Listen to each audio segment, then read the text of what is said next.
हर हर महादेव बाबा।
ओम नमः शिवाय, ओम नमः शिवाय। आज श्रावण का पहला सोमवार एक तरीके से है ना। हालांकि हम तो गुरु पूर्णिमा से ही श्रावण को मान चुके थे कि श्रावण आ गया है, पर फिर भी आज श्रावण का पहला सोमवार है, तो बहुत व्यस्तता के बावजूद आज सोचे कि एक बार आप लोगों से इंटरेक्शन एक बार कर लेते हैं। कैसा गया आप लोगों का श्रावण, क्या क्या कर रहे हैं आप लोग, और कुछ गाइडलाइंस वगैरह अपनी तरफ से आप लोगों को जो है ना शेयर करेंगे। ओम नमः शिवाय। राइट, तो आप लोग का कैसा रहा आज का दिन, सोमवार का पहला श्रावण, क्या क्या किया आपने आज के दिन?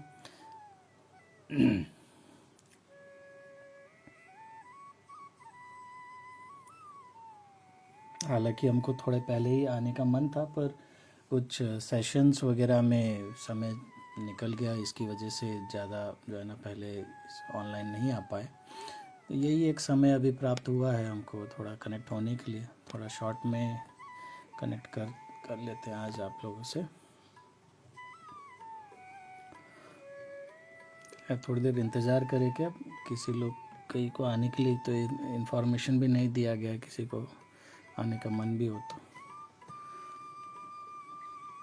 बहुत अच्छा बता रहा है कोई, तो क्या किया आपने बहुत अच्छा में?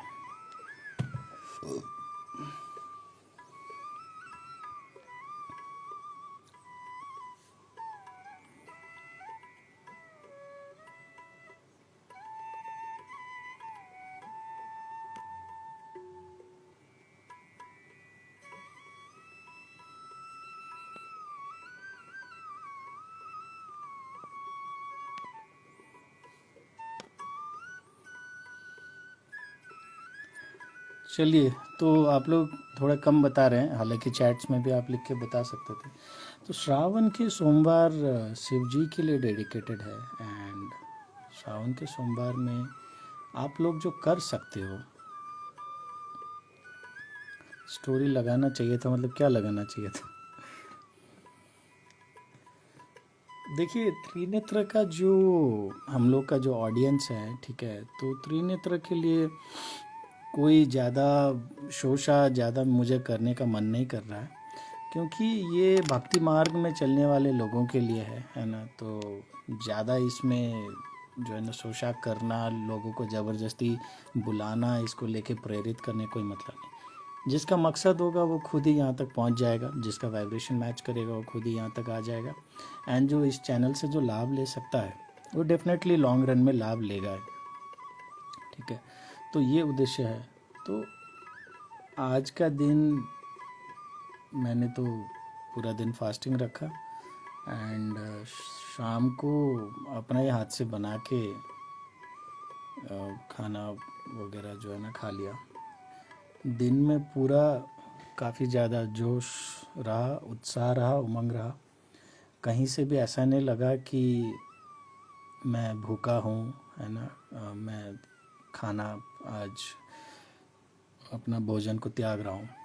तो ये आपका व्रत का सबसे इम्पॉर्टेंट एक पहलू है कि अगर आपका व्रत अगर स्वीकार्य जा रहा है, अगर आप उस व्रत के लिए बने हो, तो आपको उस दिन व्रत करते वक्त खाने का लालसा नहीं होगा, भूख लगेगा ही नहीं, और लगेगा भी ना तो इतना होगा कि आप उसको सह लोगे।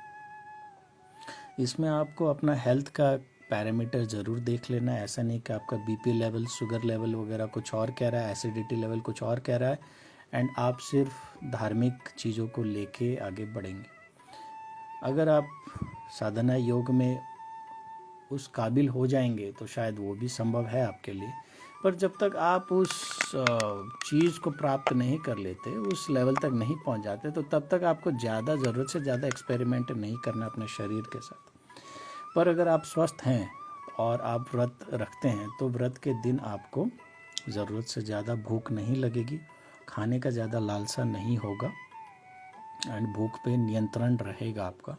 प्लस उस दिन आपके दिमाग में सात्विक विचार आएंगे, सकारात्मक विचार आएंगे, और आपका दिन में जो कार्य क्षमता है उसमें कहीं से भी गिरावट नहीं आएगा।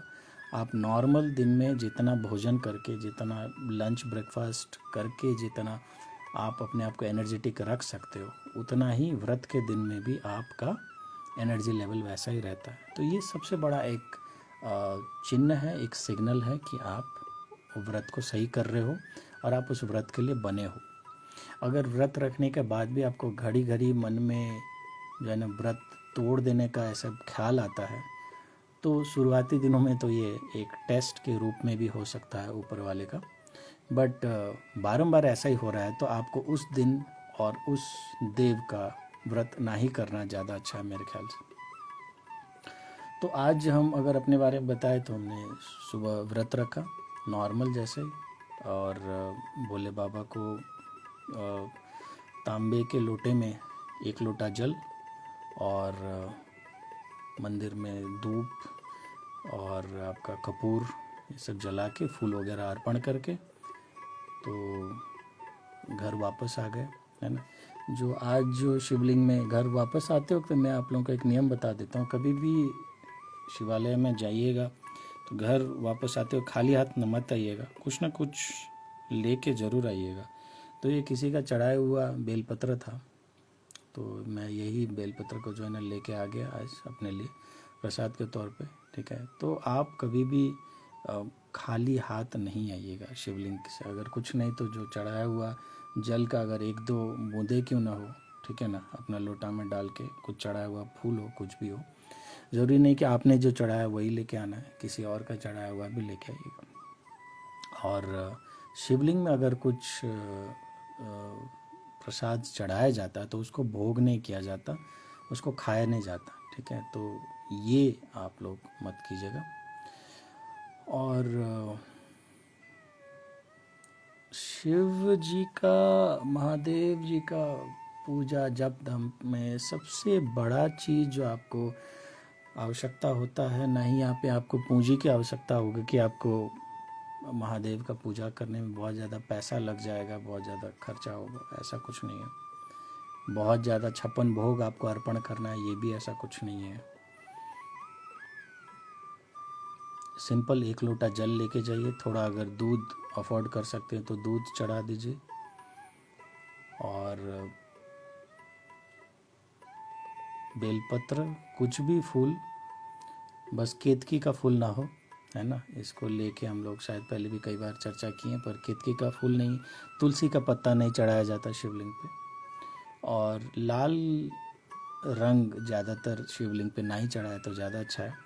हालांकि ऐसा कोई नियम है नहीं, आपको जो मन में करे वो आप ये एक आधा चीज़ जो वर्जित चीज़ है इसको छोड़ के, जो कि नियम है, इसके अलावा आप कुछ भी जो मन में करे आपको, ठीक है ना, आप चढ़ा सकते हैं। विशेष रूप से अगर आप बेलपत्र चढ़ाते हैं और कोई भी हरे पत्तियां वगैरह, ठीक है ना, आप अगर आप चढ़ाते हैं, जैसे नीम का पत्ती हो और बेलपत्र हो गया, धतूर का फल हो गया, ठीक है ना, कनेर का पुष्प, सफ़ेद फूल कोई भी, ठीक है, ये सब चीज़ आप चढ़ा सकते हैं। और बाकी आपके मन में श्रद्धा भक्ति से जो आपका मन में करता है ना, वो आप अर्पित करें। देखिए, शिव जी के पूजा में सबसे ज़्यादा जो मेरा विशेष रूप से अनुभव है वो ये है कि भोलेनाथ में भाव के बड़े भूखे हैं, ठीक है। उनको आप ताम झाम करके और दिखावा करके कभी भी प्रसन्न नहीं कर पाएंगे और उनसे कभी जुड़ नहीं पाएंगे। आपके अंदर भाव होना चाहिए।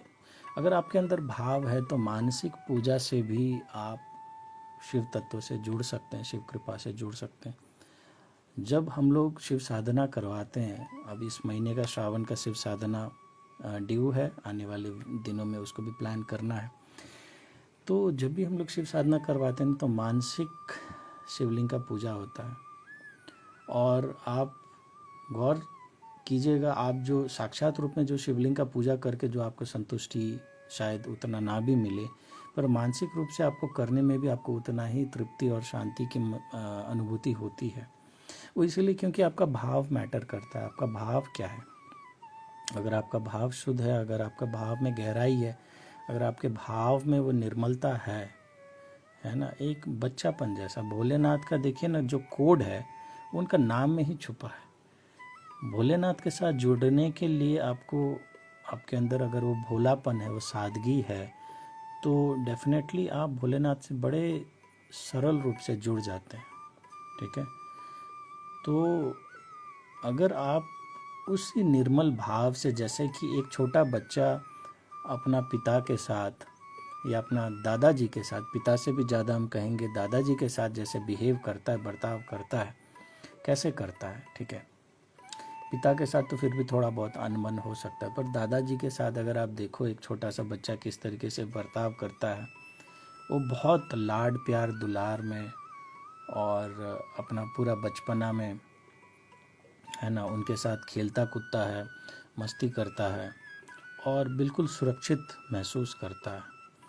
तो महादेव जी के साथ जब भी आप जुड़े तो वैसे ही, हालांकि उनको आप किसी भी रूप में आप पूछ सकते हैं। आप दोस्त के रूप में पूछ सकते हैं, आप मित्र के रूप में पूछ सकते हैं, आप गुरु के रूप में पूछ सकते हैं, आप बाबा के रूप में पूछ सकते हैं, आप पुत्र के रूप में पूछ सकते हैं।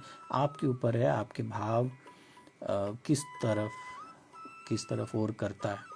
पर ये तो सत्य है कि जगत के पिता हैं, वो सबके पिता हैं।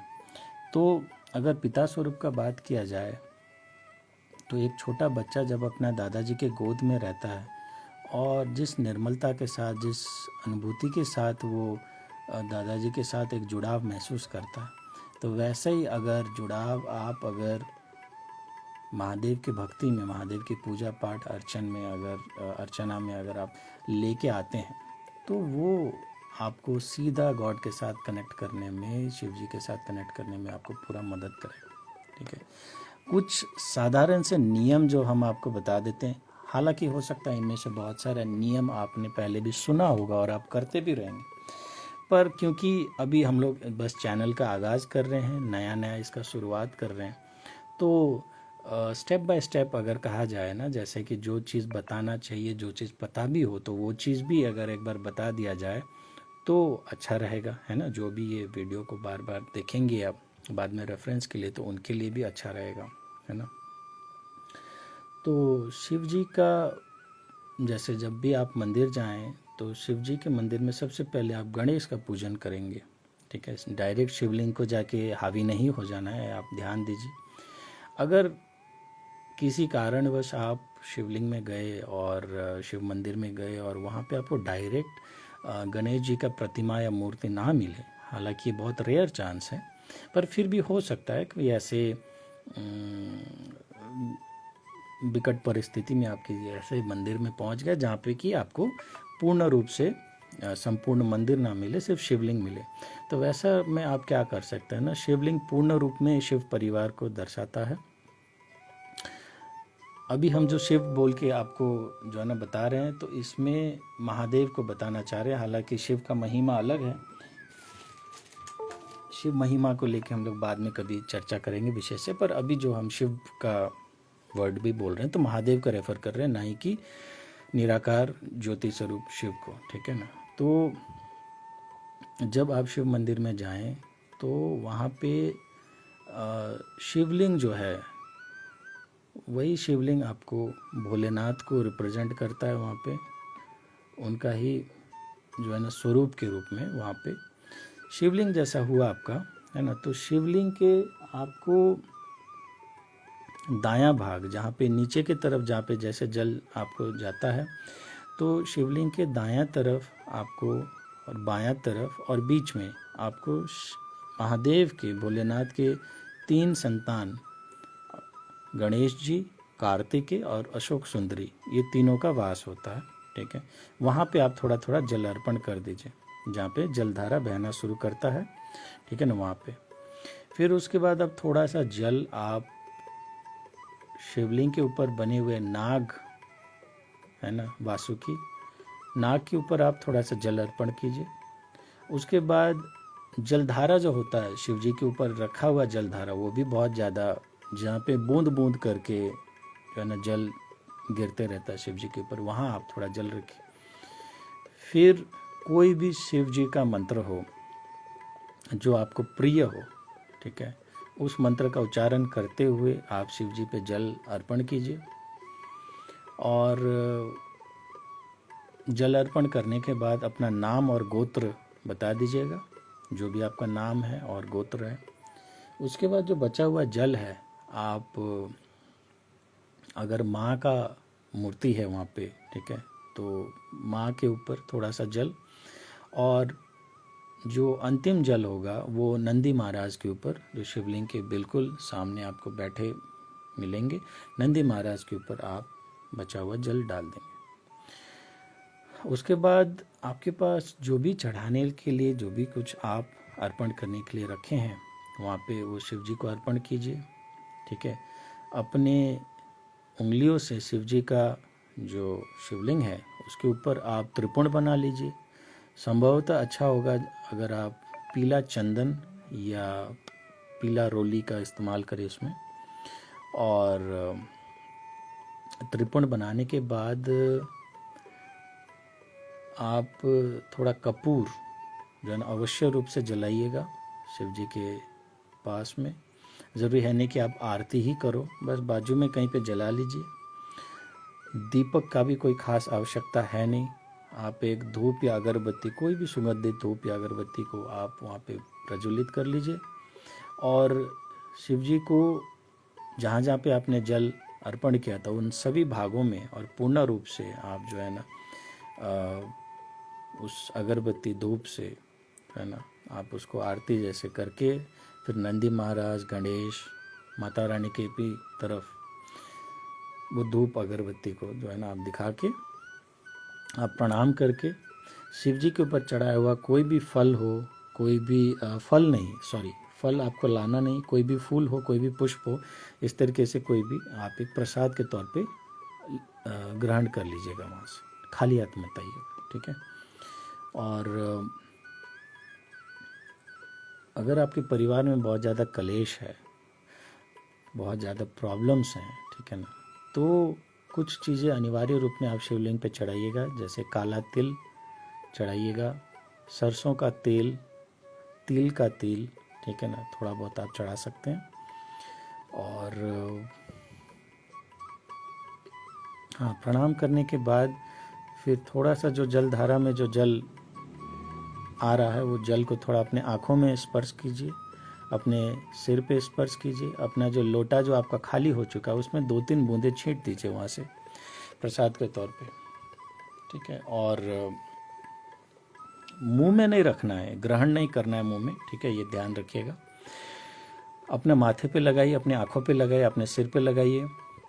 और शिव जी के जो शिवलिंग के ऊपर लगाया हुआ जो टीका है, उसी को थोड़ा सा टीका आप अपने माथे पे है ना लगाइएगा, और अपना कलश में भी थोड़ा सा टीका लगा लीजिए प्रसाद के तौर पे। और वहाँ पे माथा टेक के शिवलिंग के चारों तरफ अपना हाथ से जैसे आप जो है ना सेवा करते हैं, उसी तरीके से सेवा करके प्रणाम करके बाबा से जो भी आपको कहना है, हालांकि अगर बाबा पे यकीन करते हैं तो आपको कुछ भी कहना बेवकूफ़ी होगा कि आप शिव मंदिर में जाके अपना इच्छाओं का लिस्ट उनको सुना रहे हैं। वो तो सरासर बेवकूफ़ी है कि जो जगत को चला रहा है उनको ये भी पता है कि आपको क्या चाहिए और कब देना है। पर फिर भी अगर कुछ मन में कुछ बात हो तो वो ऐसे मन में वो भाव रख के और माथा लगा के थोड़ी देर शिव मंदिर के आसपास कोने में अगर कहीं जगह मिलता है तो बैठ जाइए। ओम नमः शिवाय मंत्र का जितना ज़्यादा जाप हो सके कीजिए। मंदिर तक जाने के लिए और मंदिर से वापस आने के लिए कोई भी साधन जैसे ऑटो, बाइक, कार वगैरह का इस्तेमाल ना करें तो ज़्यादा अच्छा है। पैदल जा सकते तो पैदल जाइए, हाल भले ही 2 किलोमीटर दूर क्यों ना हो मंदिर, पैदल जाने का कोशिश कीजिए और वापस भी पैदल आइए। जाते हो किसी से बात मत कीजिए, आते वक्त भी कोशिश कीजिए कि कम बात करें।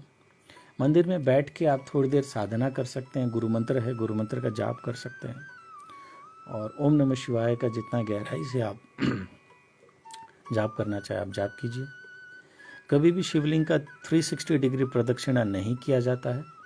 आज सुबह जब मैं मंदिर गया तो मैंने देखा बहुत सारी औरतें, एक तो लड़का को देख के ही औरतें सरप्राइज हो जाती हैं कि यार लड़का सोमवार के दिन वो भी शिव मंदिर में क्यों आया है, जैसे कि वो हक है सिर्फ फीमेल लोगों का पूजा करने का, सोमवार के दिन लड़का को आना ही नहीं चाहिए, इस तरीके से देखते हैं। और कई लोग ना जैसे अब ज्ञान के अभाव में कह लीजिए या पता नहीं हो किसी ने नहीं बताया, वो शिवलिंग का जल चढ़ाने के बाद ना 3-4 बार प्रदक्षिणा कर रहे थे, ठीक है ना। तो ये आपको कभी भी नहीं करना है। शिवलिंग का 360 डिग्री चारों तरफ कभी भी प्रदक्षिणा नहीं किया जाता बाकी मंदिर जैसा। आपको करना भी है तो अर्धचंद्र आकार में आधा प्रदक्षिणा आपको करना है। जहाँ पे जलधारा गिरता है उसको आपको लांग के नहीं जाना है, ठीक है, उसको लांग के नहीं जाना है। तो इससे अच्छा है कि आप प्रदक्षिणा करो ही मत। और अगर करना भी है तो शिवलिंग से बाहर आके मंदिर, जहाँ पे शिव मंदिर होता है, पूरा एंटायर बिल्डिंग जो बॉडी होता है ना, उसका प्रदक्षिणा कर सकते हो, ठीक है। पर शिवलिंग का कभी भी 360 डिग्री आप ज़्यादा भक्ति भाव में आके आप प्रदक्षिणा नहीं करेंगे, ये आप ध्यान दीजिएगा। और शिव मंदिर के आसपास अगर आपको कोई ऐसे चींटी, चिड़िया वगैरह कुछ अगर दिखाई देता है तो उसको भी जो है ना आप थोड़ा बहुत खाने के लिए कुछ डाल सकते हैं, ठीक है ना। ये संभवतः साधारण और सबसे बेस्ट तरीका है शिवलिंग का पूजा करने का, ठीक है। देखिए शिवलिंग से जो जल आता है वो बहुत ज़्यादा पावन होता है, बहुत ज़्यादा सात्विक होता है, और शिवलिंग एंटायर आपका यूनिवर्स को रिप्रेजेंट करता है। तो उसमें जो चढ़ाया हुआ जल है, ठीक है ना, उसको जब आप लांघते हो, जब आप उसको क्रॉस करते हो, जब उसको, ठीक है, तो वो वर्जित है, वो अलाउड नहीं है, ठीक है। तो आपको सिर्फ अर्धचंद्र आकार में ही उसको जो है ना किया जाता है। इस विषय में कभी हम डिटेल में आपको जो है ना बात करेंगे। आज वैसे भी हमको सेशन ज़्यादा जो है ना लंबा करने का मन नहीं, विशेष रूप से आप लोगों को बताना था कि क्योंकि आने वाले 8 सोमवार में से 1 सोमवार तो आज निकल गया, और इस तरीके से आपको और 7 सोमवार है नियम के हिसाब से, ठीक है। तो कई लोग आपको ये बताएंगे ना कि श्रावण के सोमवार में व्रत कीजिए, ठीक है, वो आपका अगर भक्ति भाव रखिए, बहुत बढ़िया है, वो आपका आध्यात्मिक उन्नति में बहुत ज़्यादा मदद करना चाहते हैं तो उस मनोकामना से व्रत रखिए, और भी ज़्यादा अच्छा है। पर बाकी देव के जैसा शिव पूजन में आपको नियम निष्ठा को एकदम कंठ में बांध के रखना कोई आवश्यक नहीं है, ठीक है। जैसे आप जैसे बता दें कि नॉनवेज लोग छोड़ देते हैं, ठीक है ना, साल में 365 दिन नॉनवेज खाएंगे, पर श्रावण के महीना में जैसे आप एकादशी में तो इमेजिन भी नहीं कर सकते कि आप नॉनवेज का बात करें, क्योंकि विष्णु पूजन में वो सब अलाउड नहीं है, ठीक है। पर जहाँ बात आपको आता है शिव पूजा के ऊपर, ठीक है, तो शिव पूजन में आपका ऐसा कोई नियम है नहीं कि आप को जो है ना, आप साल भर नॉनवेज खाते हैं पर श्रावण में आप नॉनवेज को छोड़ के त्याग, जो है ना, आप ये प्रूव करने की कोशिश कर रहे हैं कि नहीं हम बहुत बड़े शिव भक्त हैं, ठीक है। ऐसा कुछ उससे कोई मायना नहीं है। आप अल्कोहल कंजम्पशन वगैरह पूरा साल भर करते हैं और श्रावण में छोड़ते हैं। देखिए, अपने स्वभाव से अगर अपना आप में ऐसा भाव है कि मैं कुछ विशेष करूं, तो आप ज़रूर कर सकते हैं। पर मेरा ये कहने का मन है कि अगर आपका भाव में कमी है और आप ये सोचते हैं कि नॉनवेज छोड़ के, अल्कोहल छोड़ के, सिगरेट छोड़ के आप शिव जी को प्रसन्न कर लेंगे ना, तो ये बहुत बड़ा मूर्खता है, ठीक है। ये बाकी पूजा वगैरह में आपको जो है ना लाभ प्रदान कर सकता है, जैसे एकादशी का पूजा हो, इवन देवी का आराधना भी कई लोग तामसिक रूप से करते हैं, कई लोग सात्विक रूप से करते हैं, है ना। एंड देवी का एक स्वरूप वैष्णो देवी भी है। तो वैष्णो देवी के मंदिर में तो जब वैष्णव है तो उनका आहार भी वैष्णव है, तो उनका भक्ति भी वैष्णव तरीके से ही होगा। पर शिव तो पूरा ब्रह्मांड को रिप्रेजेंट करते हैं। शिव की पूजा में कोई ना नियम है ना कोई निष्ठा है। आपको भाव अगर आपका शुद्ध हो तो आप जो आपको इच्छा करता है वो आप कीजिए, ठीक है। दिक्कत बस ये रहता है कि कई लोग को अगर हम ये बोल दें कि ठीक है सर ने तो ये बोला है कि भाव अगर अच्छा है तो हम कुछ भी कर सकते हैं, तो आप दबा के नॉनवेज खाना स्टार्ट कर देंगे, दबा के पार्टी करेंगे, दबा के सब कुछ करेंगे, और उससे क्या होगा ना कि आपके फिर भाव में कमी आ जाएगा। अगर आप अपने भाव पे नियंत्रण कर सकते हैं सब कुछ करने के बाद भी, तो शिव पूजन में ऐसा कोई नियम जैसा कुछ चीज़ होता ही नहीं है, ठीक है। ये आप समझ लीजिए सबसे पहले। और घर से निकलिए तो मंदिर की तरफ तो हो सके तो अपना फोरहेड में, है ना, तिलक ज़रूर लगाइए, खाली शीश लेके मत जाइएगा। संभव तो अगर आप त्रिपुंड लगा सकते हैं बहुत ज़्यादा बेटर होगा, ठीक है ना। शिव जी के जो माथे के ऊपर जो आपने त्रिपुंड देखा होगा वो ब्रह्मा विष्णु महेश तीनों को दर्शाता है। तो त्रिपुंड लगा के घर से जाइए, या सिंपल एक टीका चंदन भी हो तो लगा के जाइए। कभी भी जब आप पूजा करने के लिए जाए, कभी आप साधना करने के लिए जाए, तो आपका माथा खाली नहीं होना चाहिए। लेडीज़ लोग तो नेचुरली एक बिंदी या टीका हमेशा पहनते हैं हिंदू सनातन धर्म के हिसाब से, पर लड़का लोग जो भक्ति करना चाहते हैं हो सकता है वो अपना माथा में टीका लगाना भूल जाए, तो टीका घर से ही लगा के जाना है। और वहाँ जाने के बाद हो सकता है अगर आपको वहाँ पे प्रसाद के तौर पे कुछ टीका चंदन मिल जाए तो वो ज़रूर ग्रहण करके आना है। प्रसाद के रूप में खाना पर आपने कुछ भी नहीं है वहाँ पे, ठीक है। उल्टा बांट के आना है, खिला के आना है लोगों को, ठीक है। एंड संभव तो हो सके पशु पक्षी जानवर वगैरह को खिलाना, इंसान से भी ज़्यादा, ठीक है। हो सकता है इनमें से ही किसी न किसी स्वरूप में आपको शिव जी वहाँ पे मौजूद हो उस मंदिर में, ठीक है। एंड वापस आते वक्त आप पीठ दिखा के नहीं आएंगे, जितना हो सके उल्टा कदम चल के आप आएंगे जब तक आप मंदिर के कपाट को क्रॉस नहीं कर लेते। उसके बाद ही आप पीठ मुड़ सकते हैं। उसके बाद एक बार मंदिर परिसर से आप बाहर आ गए, यानी कि जो पे चैम्बर है जहाँ पे बिल्डिंग है मंदिर का, ठीक है ना, उससे आप बाहर आने के बाद आप पीठ दिखा सकते हैं, कोई दिक्कत नहीं। पर जब आप मंदिर से बाहर आए, वो आपका श्रद्धा भक्ति का ऐसा वैसा भी है नहीं कि आप ये नियम का भंग हो जाएगा ऐसा करने से। आपका भक्ति को और ज़्यादा विशेष करने के लिए ये सब चीज़ें हम बता रहे हैं। हालांकि इसके बिना भी शिव जी का पूजा पूर्ण रूप से सफल हो जाएगा आपका, अगर आपका भाव शुद्धता है, अगर आपका भाव में संपूर्णता है, अगर आपका विचार में ठहराव है, अगर आप किसी के लिए द्वेष, किसी को नीचा गिराने का, किसी की तरफ साजिश, पॉलिटिक्स, ये सब आप नहीं करते हैं, तो फिर ये सब नियम ना भी करिए ना, तब भी आपका पूर्ण रूप से जो है ना आपका हो जाएगा। ठीक है, मैं जो कुछ नियम आपको अपने जानकारी से, अपने एक्सपीरियंस से जो कुछ बता भी रहा हूँ अपने अनुभव से, तो वो सिर्फ इसलिए ताकि आपका वो भाव बरकरार रहे जिस भाव से आप शिव को प्राप्त कर सकते हैं।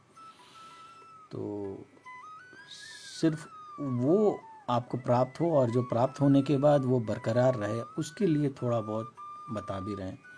पर इसके बिना भी अगर आप उसको मेंटेन कर सकते हैं ना, तो इसका कोई आवश्यकता भी नहीं पड़ेगी। ठीक है,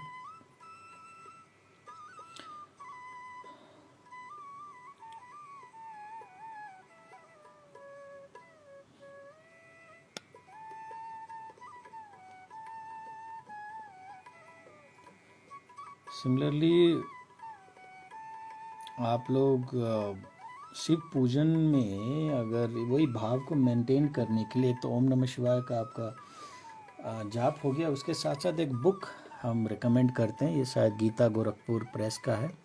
ठीक है ना, इसमें आपको सब सारा शिव जी का स्तोत्र वगैरह इसमें मिल जाएगा। ये आप जो है ना किताब ले सकते हैं। गीता गोरखपुर एक्सप्रेस का सारे किताब बहुत ही ज़्यादा सस्ते होते हैं, कोई ज़्यादा महंगा नहीं होता। प्राइस इसका कहीं पे लिखा होगा, हाँ मूल्य देखिए कितना है, 35 रुपये मात्र है। ठीक है, और 35 रुपये में आपको जितना भी शिव जी का आपको सब कुछ मिल जाएगा इसमें। आप देखिए, शिव तांडव स्तोत्र है, ठीक है ना, आपको शिव स्तुति है, महाकाल स्तुति है, सब है। जो इनमें से आप पढ़ के देखिए, रुद्राष्टकम है, लिंगाष्टकम है, ठीक है ना, करीबन 59-60 ऐसे जो है ना आपको है। इनमें से मेरे बताने के ऊपर आप मत जाइएगा कि मैं जो बता रहा हूँ वही आपको करना है। ठीक है, किताब को लाइए, उसमें से जो आपको सबसे ज़्यादा टच होता है, ठीक है ना, अलग अलग पार्ट ऐसे कीजिए, जो आपको सबसे ज़्यादा टच होता है ना वो आप श्रवण कीजिए, क्योंकि हर आदमी का एनर्जी लेवल अलग अलग होता है। यूनिवर्स आप देखे हो तो एंटायर रूप से एक एनर्जी ही है। ठीक है, तो अगर शिव तक भी पहुंचना है तो किसी का एनर्जी लेवल अलग होगा। ठीक है, जैसे आप अगर लगा लो, राम और रावण में दोनों तो शिव भक्ति थे, है ना, दोनों हार्डकोर शिव भक्त थे, उसमें कोई संदेह नहीं, बच्चा बच्चा जानता है। पर रावण का जो शिव था, रावण का शिव और राम का शिव में बहुत ज़्यादा अंतर था, है ना। आप अपने शिव को कैसा रखना चाहते हो आपके ऊपर है, क्योंकि शिव एकदम एक्सट्रीम पोलैरिटीज़ में वर्क करने वाले स्वरूप हैं। आप महाकाल स्वरूप में वो विनाश करते हैं, और भोलेनाथ स्वरूप में बिल्कुल बच्चा जैसा जो है ना आपसे बिहेव करते हैं। तो रावण ने तो कभी भी, मुझे नहीं लगता है कि उन्होंने भोलेनाथ का जो भोलापन वाला स्वरूप को पूजा था। अगर शिव तांडव स्तोत्र भी अगर आप पढ़ो तो कहीं पे भी आपको उसमें कमजोरी, भक्ति, रोना बिलखना नहीं नज़र आएगा। उसमें आपका एनर्जी लेवल शिव तांडव स्तोत्र पढ़ने के बाद ऊंचा रहेगा, लड़ने का मन करेगा, कूदने का मन करेगा, दौड़ने का मन करेगा।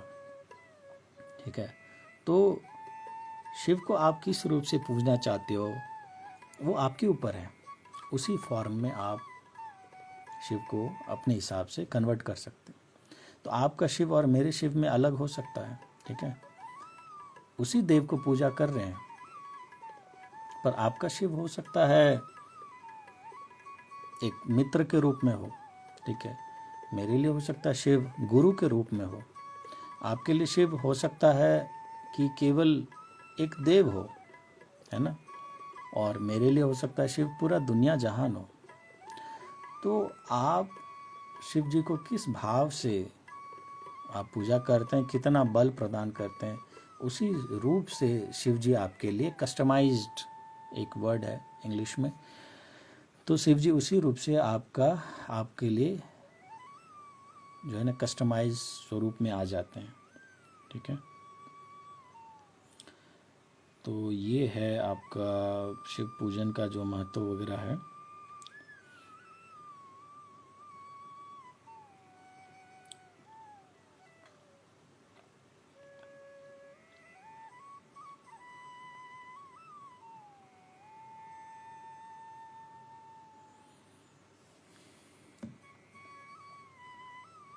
बाकी क्योंकि श्रावण भादो महीना में हम लोग दूध ज़्यादा चढ़ाते हैं विशेष तौर पे शिवलिंग के ऊपर, तो इस महीने में आप अगर दूध का सेवन ना करें तो ज़्यादा अच्छा रहेगा, है ना। साइंटिफिकली अगर देखा जाए तो वैसे भी इस टाइम में जो है ना, जो मॉइस्चर लेवल रहता है तो उस लेवल से उस एनवायरनमेंट में आपका दूध का कंजम्पशन बॉडी जल्दी डाइजेस्ट नहीं कर पाता। हालांकि फिर भी एक बेसिक नियमावली को छोड़ के आप जो मन में आए वो कर सकते हैं। शर्त सिर्फ ये है कि भाव आपका शुद्ध रहना चाहिए। और हर बंदा बोलता है ना कि शिव पूजा बहुत आसान है एंड ये जो पार्ट है कि शिव पूजा में आपको सिंपल रहना बहुत ज़्यादा ज़रूरी है। अगर आप सिंपल नहीं रह सकते तो आप उस जो है ना तत्वों को महसूस ही नहीं कर सकते। आप जितना कॉम्प्लिकेटेड रहेंगे, आप जितना सोफिस्टिकेटेड रहेंगे, आप जितना चीज़ों को जितना तोड़ मरोड़ के कॉम्प्लेक्स वे में समझने की कोशिश करेंगे ना, उतना ज़्यादा आपके लिए शिव तत्व से जोड़ना मुश्किल हो जाएगा।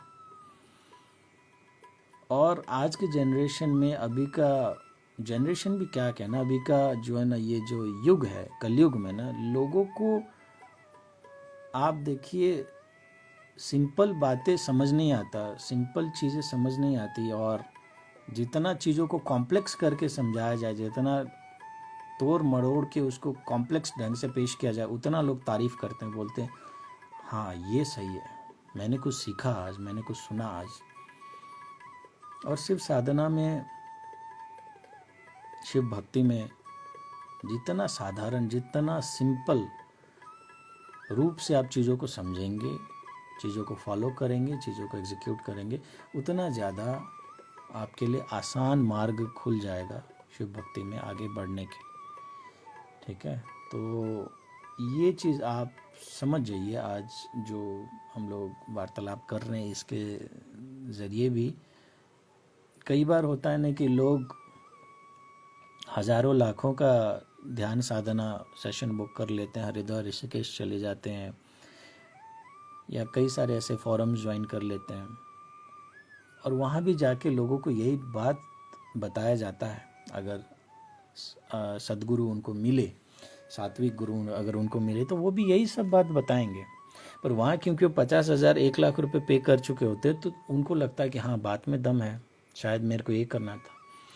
पर यहाँ जो आपको जो चीज़ें हमने आज आपको बताया और जो विचारधारा हम रखने का प्रयास कर रहे हैं आपके लिए कि साधारण बनिए, सिंपल बनिए, वहीं आपको शिव मिलेंगे। ज़्यादा तोड़ मड़ोड़ के ताम झाम करके 50 नियम, और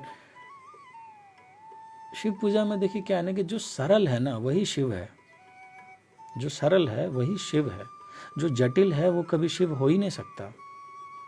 इसीलिए शिव का जो एक भक्त लोग का एक, अगर शिव भक्ति में अगर आप देखो तो एक 2-3 ऐसे वर्ग हैं जो अभी मेरे विचार में आ रहा है। एक है जैसे नागा साधु। तो नागा साधु क्या नग्न रहते हैं, कपड़ा ही नहीं पहनते हैं, भस्म रमाते हैं, धुनी रमाते हैं, नंगा पुंगा घूमते रहते हैं। आपके लिए हो सकता है कि बहुत जटिल विषय हो, ऐसा कैसे किया जाए, पर उनके हिसाब से अगर आप देखो, उनके दृष्टिकोण से बहुत सरल है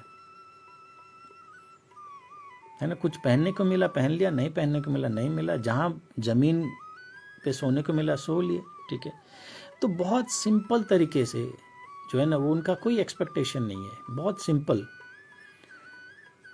सिमिलरली अघोरी लोग नागा साधु जैसे तो जीवन नहीं बिताते सिंपल, पर जो वो करते हैं ना वो भी बड़ा सिंपल होता है, जो मिले वो खा लेते हैं। आम इंसान को अगर आप बोलें कि जो नॉनवेज भी खाता है, कि मरा हुआ किसी इंसान का लाश से न मांस निकाल के आप उसको खा लीजिए, खा पाएगा? कोई नहीं खा पाएगा। नॉनवेज खाने वाले आदमी को भी चाहिए मिर्च मसाला बटर मक्खन पूरा परोस के दिया जाए तभी वो खा पाता है। अघोरी खा लेता है। इनफैक्ट अघोरी हमेशा अपना खाना एक खप्पड़ में ही खाता है, ठीक है। एक इंसान का स्कल, दिमाग का खप्पड़, उसी के ऊपर भोजन करता है जब तक वो सिद्धि प्राप्त नहीं कर लेता, और उसके बाद भी। तो वो बड़े सिंपल है, उनको खाने के लिए नहीं चाहिए प्लेट, बर्तन, चम्मच, ठीक है ना। जो मिला उसी में खा लिया, जहाँ मिला वहीं जो है ना। तो ये जो है, ये जो आपका विचारधारा है, सरल बनना, ये इतना आसान नहीं है जितना कहना आसान है, ठीक है ना। जैसे आपके जीवन में कोई भी समस्या आए तो आप, एक तरीका है कि आप उसको जटिल रूप से सोचने लगे कि पता नहीं क्या होगा, समस्या है लाइफ में, टेंशन बहुत ज़्यादा है, आगे क्या होगा क्या होगा। दूसरा तरीका ये है कि शिव हैं, शिव बैठे हुए हैं, बाबा है ना, वो देख लेंगे, तो मुझे इतना चिंता करने की क्या ज़रूरत, मेरा चिंता करने के लिए बैठे हैं। सही समय आने पे सही तरीके से चीज़ों का हल कर देंगे। यहाँ आपका शिव के तरफ अपना समर्पण भी दिख गया स्वतः रूप से, और फालतू का बहस, फालतू का चिंता में भी आप नहीं पड़े, है ना। आपने पूरा शिव के ऊपर छोड़ दिया। पर यह क्या, जितना बोलने में आसान है, वाकई में आपके जीवन में कोई समस्या आ जाए आप कर पाओगे? मैं कर्म से आपको वंचित करने का कोशिश नहीं कर रहा हूँ कि सब कुछ शिव के ऊपर छोड़ दो और आप अपना हाथ पैर, दिमाग, बुद्धि, विवेक का इस्तेमाल करना ही छोड़ दो। पर जो चीज़ें आपके कंट्रोल के बाहर है, क्या उसको भी आप तोड़ मरोड़ के कंट्रोल करने का कोशिश करते हैं कि नहीं, मैं अपने इच्छा से, अपने हिसाब से उसको जो है ना चेंज करके रहूँगा? वहाँ पे फिर आपका समर्पण कहाँ गया? वहाँ पे फिर आपका कोई समर्पण है ही नहीं, वहाँ पे कहीं आपका भक्ति है ही नहीं। तो जो चीज़ आपके कंट्रोल में है उसको आप डेफिनेटली कर्म कीजिए, उसको आप बदलिए। पर जो चीज़ें आपके कंट्रोल में नहीं है और आपकी आत्मा को अच्छी तरीके से पता है कि क्या चीज़ को आप परिणत कर सकते हैं मेहनत के द्वारा और क्या चीज़ को परिणत नहीं कर सकते हैं, भले आप कितना मर्जी मेहनत कर लो। क्योंकि कुछ प्रकृति का नियम है, कुछ चीज़ें आपके बियॉन्ड है, कई चीज़ें हो सकता है किसी और दूसरे व्यक्ति से जुड़े हो। तो दूसरा व्यक्ति के ऊपर झांकने से ज़्यादा अच्छा आप अपने एनर्जी लेवल पे झांकिए। अपने आँखों से बाहर जो आप जिस विश्व को देखते हैं, दूसरा ब्रह्मांड आपके आँखों के अंदर है, जो दूसरा यूनिवर्स आपके अंदर है, उसके लिए दरवाज़ा खोलिए और आपके कंट्रोल के बियॉन्ड वाले जो चीज़ें हैं उसको बाबा के ऊपर छोड़ दीजिए ना। वो देख लेगा सब, वो कर लेगा सारा। आपको किसी भी चीज़ में जो है ना इतना ज़्यादा सोचने की कोई आवश्यकता नहीं है। अगर आप शिव तत्व से जुड़े हैं, अगर आप शिव भक्ति से जुड़े हैं, ऐसे विचार और ऐसी बातें आगे भी होती रहेंगी।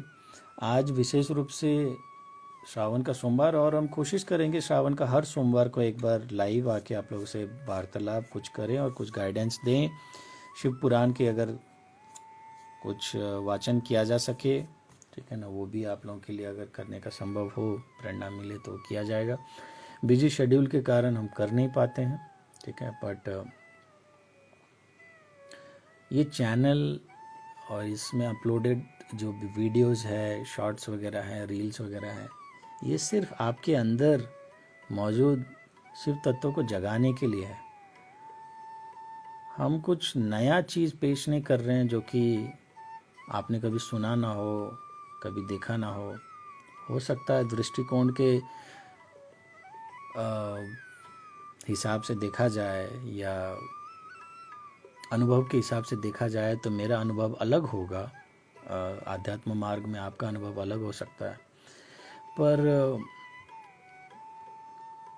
अगर कोई भी बात को अगर आप देखा जाए तो पहले से आपको पता था, हम लोग सिर्फ उसको एज अ रिमाइंडर आपको याद दिलाने का जो है ना प्रयास रहता है। आपके अंदर जो पहले से शिव मौजूद हैं उसको कभी आप जो है ना भूल मत जाइए, उसको कभी आप मरने मत दीजिए, उसको हमेशा जगाए रखिए और उसको और ज़्यादा बलवान बनाइए। उसको और ज़्यादा आप सही ट्रैक पे रखिए, ठीक है ना। और जितना ज़्यादा आपका चेतना का स्तर उच्च कोटि का होता जाएगा, उतना ज़्यादा आपका जीवन और ज़्यादा सरल, और ज़्यादा सात्विक, और ज़्यादा आध्यात्मिक होता जाएगा।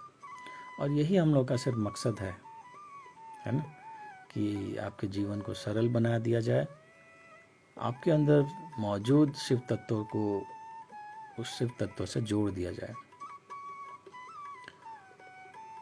जितना हो सके हम लोग त्रिनेत्र के माध्यम से आप लोगों को भक्ति मार्ग में और साधना मार्ग में प्रेरित करने का पूरा कोशिश करते रहेंगे। पर कर्म मार्ग में आपको खुद ही चलना है। कर्म आपका अपना लेखा जोखा रहता है, आपका पूर्व जन्म का कर्म, आपके इस जन्म के कर्म। और कर्म सिर्फ वो नहीं होता कि जो आप लोग सोचते हैं कि हाथ पैर से कुछ कर दिया ना तो उसको कर्म बोल दिए।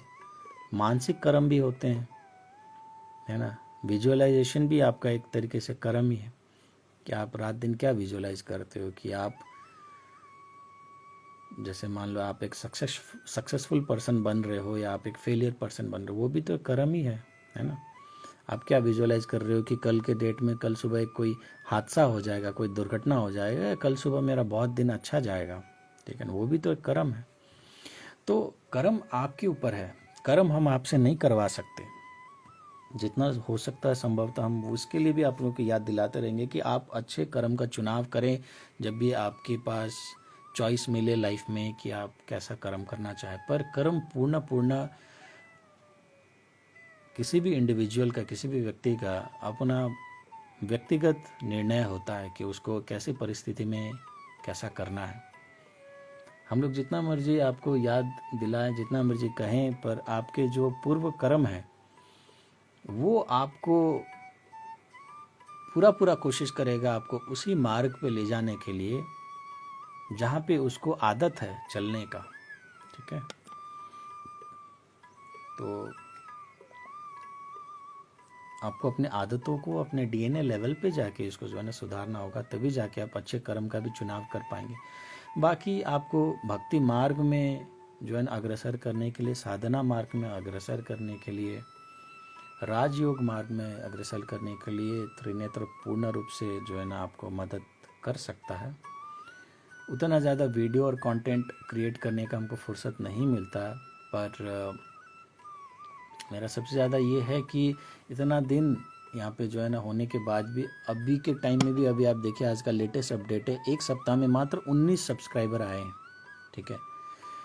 सब्सक्राइबर का लालसा रखना, या जो यूट्यूब में कॉमनली होता है सिल्वर बटन और गोल्ड बटन और डायमंड बटन, ये सब का लालसा रखना मेरा जीवन का उद्देश्य है नहीं कभी भी।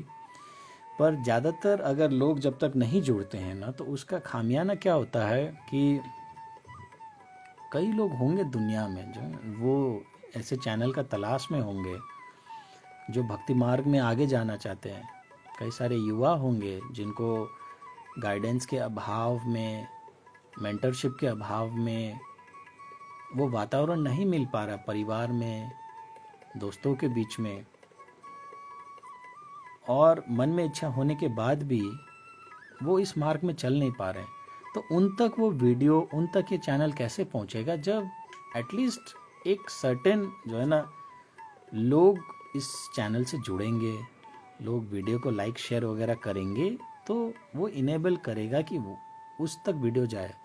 हालांकि उस तक अगर जाना लिखा होगा तो साल 2 साल बाद भी पहुंच जाएगा, पर तब तक उसका 2 साल बर्बाद हो जाएगा। 2 साल तक वो भटकता रहेगा कि कोई मिल जाता है ऐसा तो अच्छा है, कोई मिल जाता है ऐसा, कोई ऐसा चैनल तो जो है ना जो इसके लिए बने हैं, ठीक है। तो सिर्फ उस मकसद के लिए आप लोगों से अनुरोध है कि जो भी ये वीडियो सुनेंगे ना, तो एटलीस्ट चैनल को सब्सक्राइब कीजिए। मुझे तो कोई भी शिव जी का अगर कोई चित्र भी दिखता है, कोई रील्स भी दिखता है, कोई वीडियो दिखता है, तो मैं सुनता बाद में हूँ, देखता बाद में, लाइक पहले मेरे हाथ से दब जाता है पहले, ठीक है ना। तो खैर वो मेरा अपना व्यक्तिगत स्वभाव है जिसको वो मैं कंट्रोल नहीं कर सकता, ख़ास तौर पे जब महाकालेश्वर का जब कोई भी रील्स या कोई भी ऐसा चित्र देखता हूँ जिसका वाइब्रेशन थोड़ा सा भी अच्छा हो तो मैं पहले लाइक दबा देता हूँ, बाद में वीडियो देखता हूँ। तो ये मेरा स्वभाव है। खैर, क्योंकि आज के डेट में अभी डिजिटल वर्ल्ड में ना आप हर आदमी को जाके आप पर्सनली इंडिविजुअली थैंक यू नहीं बोल सकते, ग्रेटिट्यूड नहीं पे कर सकते, पर एक एनर्जी एक्सचेंज के तौर पे, क्योंकि कुछ ना कुछ आपको ज्ञान की बातें, कुछ ना कुछ आपको जो है ना जीवन में आगे अग्रसर होने के लिए कुछ ना कुछ आपको तो मिल ही रहा है, ठीक है। तो एक सिंपल सा कमेंट, एक सिंपल सा लाइक, एक सिंपल सा शेयर, एक तो वो एनर्जी एक्सचेंज का साइकिल को कंप्लीट कर देता है और आपके ऊपर कोई कर्म बोझ नहीं रहता है कि आपने जो है ना वो किया, और फ्री में जैसे कुछ जो है ना आपने अटेंड कर लिया, फ्री में ज्ञान लिया, तो वो एक बात है। और दूसरा, वो जैसे अभी यूट्यूब मान लीजिए वीडियो को 40 आदमी को दिखा रहा है, तो वो वीडियो 400 लोग तक जाए, 4000 लोग तक जाए, उसके लिए भी, या 4 लाख लोग तक जाए, उसके लिए भी जो बंदा देख रहा है ना, वो अगर उसको थोड़ा लाइक, कमेंट वगैरह पार्टिसिपेशन कर दे, तो यूट्यूब के एल्गोरिदम क्या है ना कि जितना ज़्यादा इंगेजमेंट होता है उतना ज़्यादा वो वीडियो को सर्कुलेट कर देता है, ठीक है, तो वहाँ तक पहुँच जाएगा, ठीक है। तो वो सिर्फ मकसद रहता है मेरा, और बाकी करना नहीं करना तो आप लोगों के अपना व्यक्तिगत निर्णय है, ठीक है। बट चैनल ये किसी व्यक्ति विशेष का सहारा के ऊपर तो मैंने स्टार्ट नहीं किया गया, तो पूरी तरीके से भोलेनाथ का प्रेरणा था कि किया जाए, नहीं तो हमको इतना फुर्सत नहीं है कि हम बैठ के ये सब करें। और वाकई में अगर आप देखो तो वाकई में अगर कोई साधक होगा जो साधना मार्ग में है, जो जिसके पास गुरु दीक्षा है और जिसके लाइफ में और भी सारे गोल्स हैं, ठीक है, चाहे साधना को लेके हो, तो वो यूट्यूब में बैठ के ऐसे वीडियो ऑन करके बात नहीं करेगा। वो जाके कहीं हिमालय में बैठ के ना, एकांत में बैठ के अपना साधना करेगा, क्योंकि वो वहाँ पे उसको मेन जो है ना अपना धन है ना वो अर्जित होगा। यहाँ पे तो मिला हुआ चीज़ भी हम लोग लुटा रहे हैं, कुछ शेयर कर रहे हैं ना, बांट रहे हैं, पर अपना भी तो तिजोरी भरना ज़रूरी है। अपने तिजोरी से कुछ चीज़ें हम लोग जब शेयर करते हैं एज अ हीलर या एज अ, आप बोलिए ना, एक साधक के तौर पे, तो आपके जीवन में कुछ अच्छे बदलाव होते हैं। पर मान लीजिए कि हम लोग अपना ही तिजोरी को भरना बंद कर दें, साधना करना बंद कर दें, भावपूर्ण जो बात है जिसके ऊपर मैं आज पूरा ये वीडियो बनाया, तो भाव को जागृत करना छोड़ दें, तो कल के डेट में मुझे खुद प्रेरित करने के लिए कौन आएगा? कोई नहीं आ पाएगा, राइट।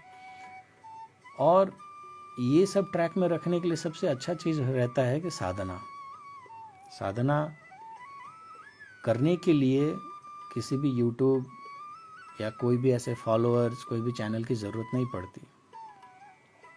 ये सब काफ़ी गहरी बातें हैं जो एक एक करके हम लोग फ्यूचर में टेकअप करेंगे, बातें होगी लाइव वीडियोस को छोड़ के, जब एक्चुअल में भी, जब अभी का जनरेशन क्या है ना कि ऐसा हो गया है कि 1 मिनट का वीडियो, 2 मिनट का वीडियो में चाहते हैं कि सारा ज्ञान मिल जाए उनको।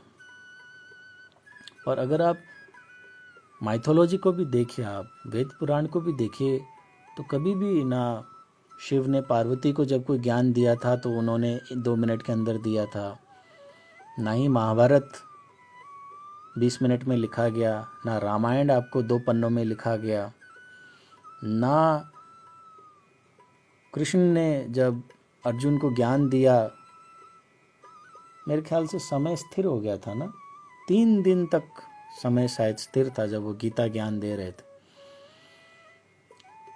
आई डोंट नो, वो फैक्ट्स चेक करना पड़ेगा, पर समय स्थिर हो गया था, काफ़ी लंबे समय तक वो गीता का ज्ञान सुनाते रहे। तो हिस्टोरिकली ये ट्रेंड है, यही तरीका है जिस तरीके से गुरु शिष्य को और कोई भी व्यक्ति अपना अनुभव को और साधना के जो ज्ञान को जो है ना साझा करेगा। कभी भी आपने ओशो के वीडियोस देखे होंगे अभी लेटेस्ट में, ठीक है, वो क्या 2-2 मिनट में बातें संपूर्ण कर देते हैं? नहीं करते, ठीक है। अभी जो आप लोगों को वीडियोस जो मिलते भी हैं ओशो के या कोई भी पुराने गुरु वगैरह के, तो वो उनको काट काट के बनाते हैं, ठीक है ना, शॉर्ट्स में।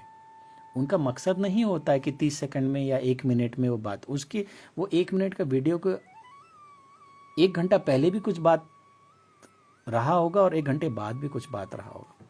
पर अभी का जो युग जो चला आया है उनमें, हाँ राइट, पेशेंस नहीं है। वो लोग सब कुछ चाहते हैं कि एकदम ही आपको शॉर्ट्स में मिले, छोटे छोटे उसमें जो है ना क्लिप्स में मिले। वो सही तरीका है नहीं साधना के मार्ग में, ठीक है, भक्ति मार्ग में। तो वहाँ पे अगर आपको एक्सेल करना है तो अपने अंदर ठहराव, अपने अंदर पेशेंस, अपने अंदर वो स्थिरता आना नितांत आवश्यक है। चलता हुआ उड़ता हुआ जो चीज़ है ना, वो आपको सिर्फ 2 मिनट का मनोरंजन तो दे सकता है, पर आपके चित्त को शांत नहीं कर सकता। और कुछ भी चीज़ जो आपके चित्त को शांत नहीं कर सकता, कुछ भी चीज़ जो आपके मानसिक स्थिति में ठहराव नहीं ला सकता, वो चीज़ आपको ईश्वर तक जोड़ ही नहीं सकता, असंभव है, ठीक है। तो भले लोगों को पसंद आए ना आए, भले फॉलोअर्स बढ़े ना बढ़े, हम लोग कोशिश यही रहेगा कि जो अनुभव है ना उसको एक फ्लो में आप लोगों को बता दिया जाए।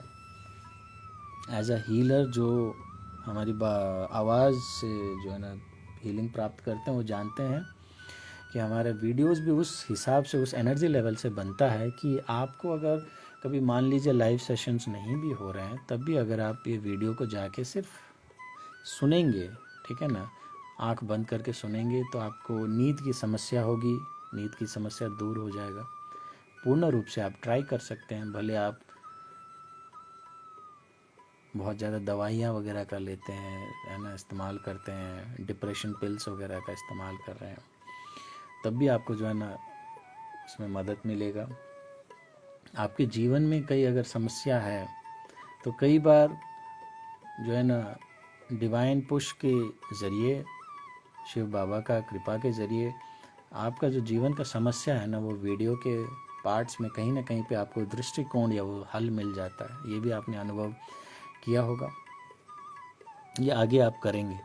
तो इसमें आप जो है ना थोड़ा सा ठहराव का जो है ना कोशिश कीजिए। और जिनमें वो ठहराव नहीं है, जो चाहते हैं कि 30 सेकंड के वीडियोस में और 1 मिनट के वीडियोस में उनको सारा ज्ञान प्राप्त हो जाए, सारा वो दृष्टिकोण, सारा अनुभव मिल जाए, तो वो तो संभवतः वो कलयुग का मॉडर्नाइजेशन वाला जो है ना चीज़ हम बताएंगे, उस तरीके से भक्ति मार्ग होता भी नहीं है, ठीक है।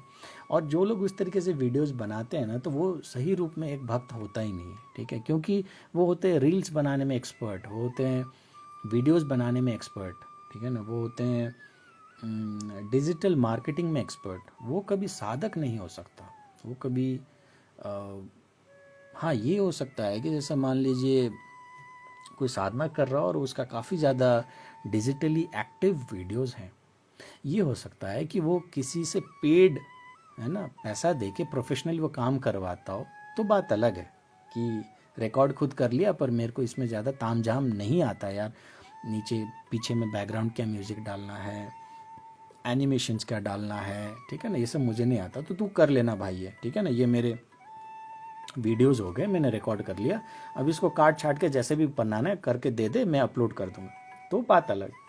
पर जो बंदा खुद ही ऐसे सोफिस्टिकेटेड रील्स बना रहे हैं, सोफिस्टिकेटेड वीडियोस बना रहे हैं, एनिमेशंस हैं, बैकग्राउंड है, and they are only YouTubers, वो कभी साधक नहीं हो सकता।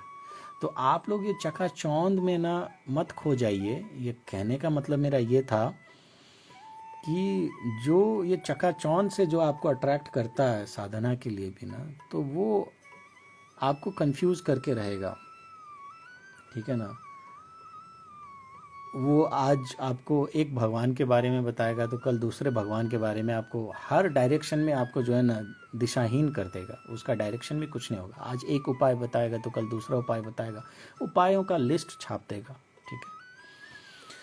तो अपना जीवन का लगाम आप अपने हाथ में रखिए, ठीक है, सही मेंटर्स, सही गुरु, सही गाइड, सही चैनल्स को फॉलो कीजिए। आज के डेट में इंटरनेट का सबसे बड़ा देन ये है कि आपको आज ही कोई जो है ना व्यक्ति हमसे पूछ रहे थे, शायद वो अभी ऑनलाइन भी है, सरिता जी है ना, कि ये क्या है ना कि कोई मदद मांगने के लिए कोशिश करो तो लोग अपना फ़ायदा के बारे में सोचते हैं। तो हमने उनको जवाब दिया कि देखिए, आपको जीवन में मदद भी ना आपकी क्षमता के हिसाब से मिलता है ना। हमको मन है कि हम शिव जी को, है ना, भोलेनाथ को डायरेक्ट गुरु बना लें, तो क्या मेरे कर्म उस लायक हैं कि मैं डायरेक्ट गुरु, जैसे आप देख रहे हैं स्क्रीन में दत्तात्रेय महाराज का भी फोटो है, ये भी हमारे गुरु हैं गुरु पद्धति सिद्धांत में, पर ये हमारे गुरु के गुरु के गुरु उस हिसाब से गुरु हैं, डायरेक्ट गुरु तो है नहीं। पर हमको बड़ा इच्छा है कि हम गुरु गोरखनाथ के साथ सामने रह के उनसे साधना सीखें, उनकी कृपा हो, वो हमारे शीश पे हाथ फेर दें, है ना। गुरु मच्छेंद्र नाथ हमको जो है ना लाड प्यार दुलार करे, उनसे हमको 4 चीज़ें सीख लें। बाबा भोलेनाथ हमारे गुरु के रूप में हमको उंगली पकड़ के सिखाए। तो ये हमारी इच्छा है, हमको चाह है, पर क्या ये संभव है? क्या हम इस योग्य हैं कि हम गुरु गोरखनाथ से डायरेक्ट बैठ के उनका दीक्षा और उनके जो है ना ऑरा में फील कर सकें? थोड़े नया दृष्टिकोण में बताते हैं, क्योंकि ये शायद आप इमेजिन नहीं कर पा रहे हो। अभी हाल फिलहाल में आप लगाइए कि कई सारे ऐसे व्यक्तित्व थे, बुद्ध पैदा हुए, बुद्ध के साथ कई सारे लोगों ने मेडिटेशन सीखा, किया, ज्ञान अर्जित किया। क्या हमको नसीब हुआ? नहीं हुआ, सिर्फ कहानियाँ ही सुनने को मिलता है। नीम करोली बाबा बहुत लेटेस्ट 1980s 90s तक अवेलेबल थे। Steve jobs and mark Zuckerberg को तो खैर नसीब नहीं हुआ, पर स्टीव जॉब्स तो डायरेक्ट साक्षात रूप से बाबा से जो है ना कैंचे धाम ऋषिकेश आश्रम में जाके जो है ना वहाँ मिले थे वो, ठीक है ना, उत्तराखंड में। तो क्या हमको वो नसीब हुआ? भले हम जितना ज़्यादा नीम करोली बाबा बोले, साईं बाबा की सिर्फ कहानियाँ ही हम लोग को सुनने को मिलता है। क्या साईं बाबा के सानिध्य में बैठ के उनके हाथ का बनाया हुआ खिचड़ी खाने को मिला? नहीं मिला ना। तो वो भी एक युग था, वो भी एक दौर था, वो भी एक समय था जब लोगों को ये प्राप्त हुआ। स्वामी रामकृष्ण परमहंस का क्या सानिध्य में रहने को मिला? क्या स्वामी विवेकानंद का हमको बातचीत या उनका जो मार्गदर्शन सुनने को मिला? नहीं मिला। तो या उस जमाने में भी जो थे, स्वामी विवेकानंद जब अलाइव थे आज से 40-50 साल पहले, तो उससे उनके भी जो सानिध्य में जो लोग थे, ठीक है ना, उस एरा में, ठीक है ना, तो वो वेस्ट बंगाल में थे। क्या वेस्ट बंगाल के हर आदमी जाके स्वामी विवेकानंद के पास जाके उनसे मिला, उनको सामने से देख पाया? नहीं कर पाया ना। तो हर व्यक्ति का अपना अपना कमाई होता है, हर व्यक्ति का अपना अपना लेवल होता है, उसी हिसाब से उनको गुरु मिलता है, उसी हिसाब से उनको गाइड मिलता है लाइफ में, उसी हिसाब से उनको मदद भी मिलता है।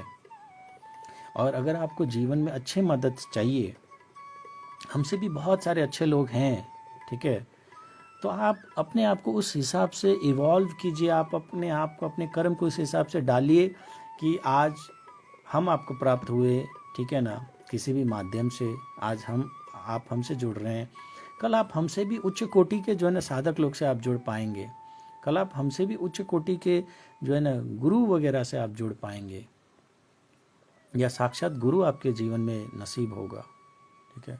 पर उसके लिए आपको अपने कर्म को सुधारना होगा, उसके लिए आपको साधना करना होगा। और कोई भी गुरु या गाइड मेंटर का बात ही क्यों, आपको डायरेक्ट साक्षात भगवान का मदद मिलना स्टार्ट हो जाएगा। आपका लोगों के ऊपर जो डिपेंडेंसी है कि ये बंदा कुछ मेरे को बता देगा तो शायद मेरे जीवन में कुछ बदलाव आ जाए, वो बंदा कुछ बता देगा तो शायद मेरे जीवन में कुछ बदलाव आ जाए, उस सब में पूर्ण विराम लग जाएगा, ठीक है। और आपको किस हिसाब का मदद मिलेगा, कौन आपके जीवन में गुरु बनेगा, ये आपकी इच्छा के अधीन नहीं है कि आपने इच्छा कर लिया और आपको वो गुरु मिल गए, है ना। जैसे अभी हमने बहुत सारी आपको जो है इच्छाएं बताएं, हमको भी मन है कि हम आज नीम करोली बाबा अगर रहते तो हम सामने में जाके उनके पैर दबाते, उनके साथ बातें करते, उनको प्रणाम करते। क्या हमको नसीब है? आज के डेट में हम सिर्फ नीम करोली बाबा की कथाएं सुन सकते हैं, उनके चमत्कार सुन सकते हैं, उनके बनाए हुए आश्रम में, मंदिर में जाके वो ऑरा को फील कर सकते हैं। पर बहुत सारे लोग थे, ख़ास तौर पे यूएसए से जो आए हुए थे, है ना, बाबा रामदास है, बाबा कृष्णदास वगैरह, they all are US citizens, some of them were scientists, ठीक है ना। वो लोग आज के डेट में बाबा के बताए हुए मार्ग पे चल रहे हैं, अपना नाम भी चेंज कर लिया। उनका एक्चुअल नाम रामदास है, कृष्णदास नहीं था, ठीक है ना, उनका एक्चुअल नाम कुछ और था, ठीक है। वो तो बाबा ने उनका नाम को चेंज कर दिया, तब जाके उनका ऐसा नाम हो गया, ठीक है ना। जैसे मैं आपको थोड़ा दिखा देता हूँ जिनको नहीं पता होगा।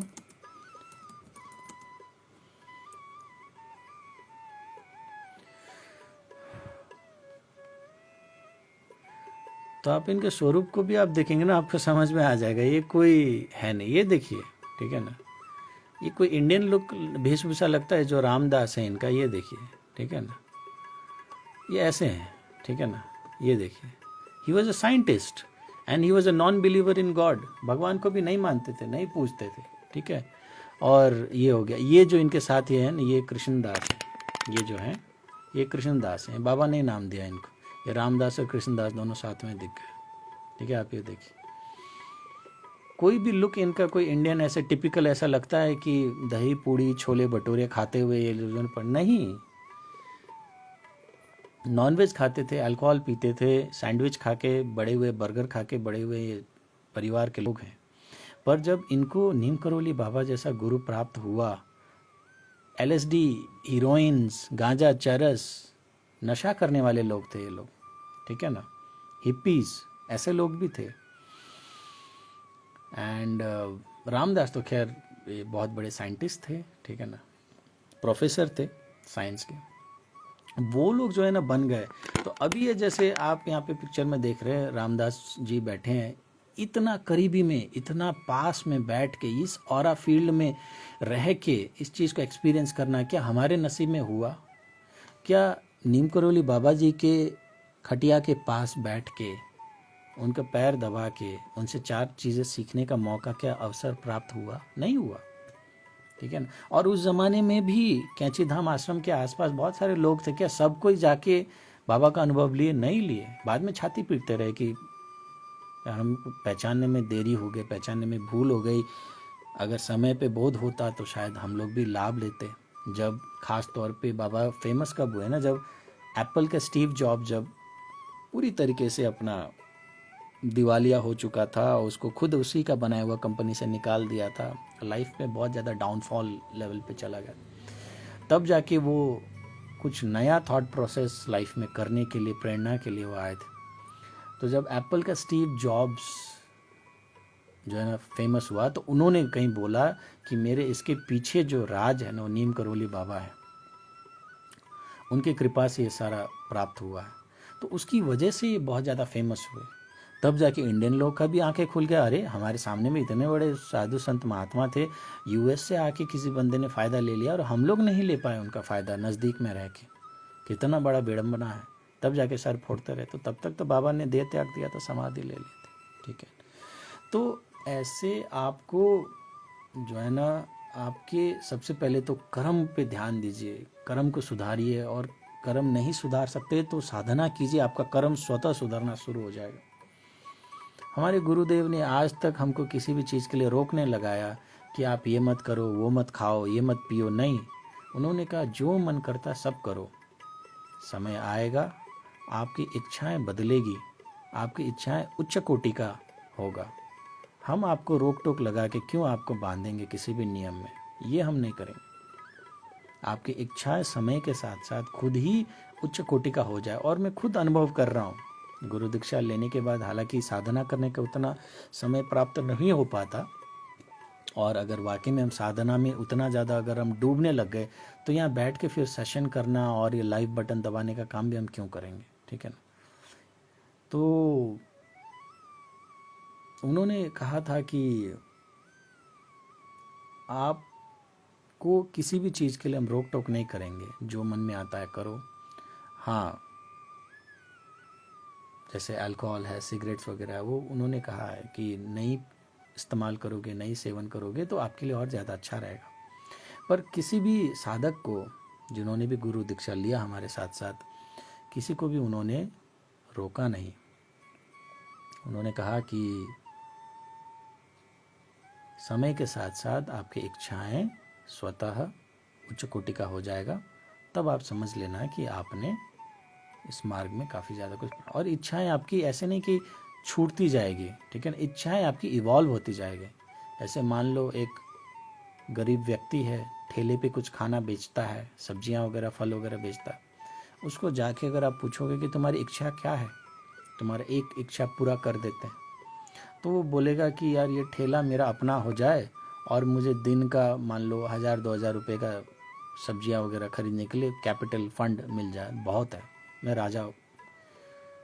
पर अगर उससे बड़ा अगर बिजनेसमैन को जाके आप बोलो तो क्या, वो बोलेगा यार मेरा 100 करोड़ का धंधा हो जाए ना, मान जाऊंगा।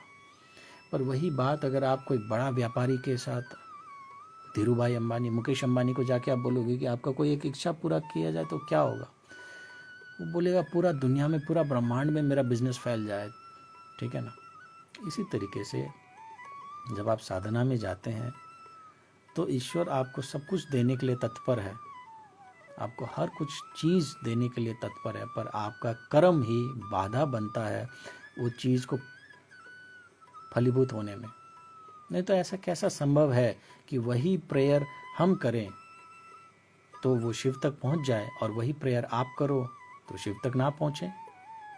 आप और मैं एक ही मिट्टी से बने हुए हैं, एक ही खून चलता है सबके शरीर में, एक ही भोजन हम भी खाते हैं, एक ही दुनिया में रहते हैं, एक ही देश में रहते हैं, वही ऑक्सीजन हम भी लेते हैं, वही ऑक्सीजन आप भी लेते हैं। पर किसी भक्त का अगर पुकार होता है तो वो उसका सुनवाई होता है, और कई लोग सर फोड़ते रहते हैं फिर भी उनका सुनवाई नहीं होता। उसमें अंतर सिर्फ इतना है कि आपका कर्म कितना है। आपका अगर कर्म का बैगेज है, कर्म का बोझ है, तो कभी भी आपको उच्च कोटि का साधक बनने में या डिवाइन का या यूनिवर्स का कृपा प्राप्त करने में ना आपको मदद नहीं करेगा। आपका कर्म ही बाधा जो है ना क्रिएट करेगा, ठीक है। जैसे एक एग्जाम्पल माइंड में जैसे आ रहा था, जैसे आप अगर कभी फ़्लाइट से अगर ट्रैवल करते हो तो फ़्लाइट, मान लो दिल्ली से आप मुंबई गए फ़्लाइट से, और फ़्लाइट लैंड होने वाला है मुंबई में, पर 3 घंटे का फ़्लाइट रहता है, 3 घंटे के अंदर भी फ़्लाइट लैंड नहीं हो रहा है, और आपने कहा एयर होस्टेस को कि मैडम 3 घंटा या 2.5 घंटा होने जा रहा है जो फ़्लाइट का टाइमिंग, पर फिर भी लैंड नहीं हो रहा है, हम लोग मुंबई का ही क्यों चक्कर काट रहे हैं काफ़ी देर। तो फ़्लाइट का जो स्टीवर्ड्स हैं या क्रू मेंबर्स हैं या कभी पायलट भी अनाउंस कर देता है कि देखिए ट्रैफिक जैम है ना, एयर ट्रैफिक जैम है, अभी फ़्लाइट को लैंड नहीं कर सकते, मुंबई एयरपोर्ट ने सिग्नल नहीं दिया अभी तक, या because of air traffic jam will have to circle the Mumbai city for 2-3 rounds, और उसके बाद ही हम लैंड कर पाएंगे। तो जब रास्ता साफ होगा ना तभी हम लैंड कर पाएंगे। सेम चीज़ आपके साथ है। आप उस शहर में पहुंचने के बाद भी, आप उस स्थान में पहुंचने के बाद भी, हो सकता है आप और मैं दोनों महाकालेश्वर मंदिर जाएं, आपका महाकालेश्वर का अनुभव कुछ और हो, मेरा कुछ और हो, आपको मुझसे ज़्यादा अनुभव प्राप्त हो, मुझे कम अनुभव प्राप्त हो, पूरा संभव है। मंदिर वही है, महाकालेश्वर शिवलिंग वही है। तो आपका जो कर्म है, जो आपका कर्म को डील करने का 2 ही मार्ग है जीवन में, कोई तीसरा मार्ग नहीं है। लोग हमेशा तीसरे के विकल्प में रहते हैं, जो कि शॉर्टकट होता है, कोई तंत्र मंत्र कर दे, ऐसा कुछ नहीं होता है। ऋतिक रोशन को बॉडी बनाना है तो क्या उसका महीने का 10 लाख लेने वाला जिम ट्रेनर उसका बिहाफ में एक्सरसाइज करके उसका बॉडी बना सकता है? नहीं बना सकता। उसके लिए उसको खुद कसरत करना पड़ेगा, मैं क्या खाना खाऊं तो उससे आपका पेट भर जाएगा? नहीं भरेगा। या मैं आपके बिहाफ में नींद पूरा कर लूं तो आपको सोने की आवश्यकता नहीं, ऐसा नहीं है। उसी तरीके से कर्म भी दो ही तरीके से उसको डील किया जा सकता है। पहला, उसको भोग लो, है ना, आपका जैसा भी कर्म है उसको भोग लीजिए। ज़्यादातर लोगों के जीवन में दुख ही होता है, तो दुख को भोग लो, दुख से भागते क्यों? और अगर दुख को भोगा नहीं जा सकता, दुख आपके जीवन में बहुत ज़्यादा है, प्रॉब्लम्स हैं, तो साधना का मार्ग अपनाइए, साधना कीजिए। जितना ज़्यादा आप साधना करेंगे उतना ज़्यादा जो आपके जीवन में आने वाले दुख हैं वो साधना मार्ग में भस्म होते जाएंगे, स्वाहा होते जाएंगे, और आपका जीवन हल्का होते जाएगा। हर आने वाले दिन हल्का हल्का हल्का हल्का होते जाएगा। ठीक है। और तीसरा कोई रास्ता नहीं होता है, ना ही तीसरा रास्ता हमको हमारे गुरुओं के माध्यम से प्राप्त हुआ है। उन्होंने भी दो ही माध्यम बताया है, या तो भोग लो जीवन को जैसा है, कोई प्रॉब्लम नहीं, भोगा नहीं जा सकता, दुख को नहीं सह सकते हो तो साधना करो, और साधना करके अपने जीवन के उसमें आपका चक्र एक्टिवेशंस होते हैं, उसमें आपका कुंडलिनी, खास तौर पे कुंडलिनी का जब आपका जागरण होता है तो आपके कई जन्मों के संचित कर्म जो है ना भस्म हो जाता है कुंडलिनी जागरण से। पर वहाँ तक पहुँचना, उसके लिए जो है ना आपको अपना चेतना के स्तर को उच्च कोटि का रखना होगा। जीवन में थोड़ा सा नियम, थोड़ा सा डिसिप्लिन, थोड़ा सा भाव लाना होगा। जीवन आपके लिए एक टेस्ट है, ये कोई अंतिम पड़ाव नहीं है। जो टेस्ट में चलने के लिए आपको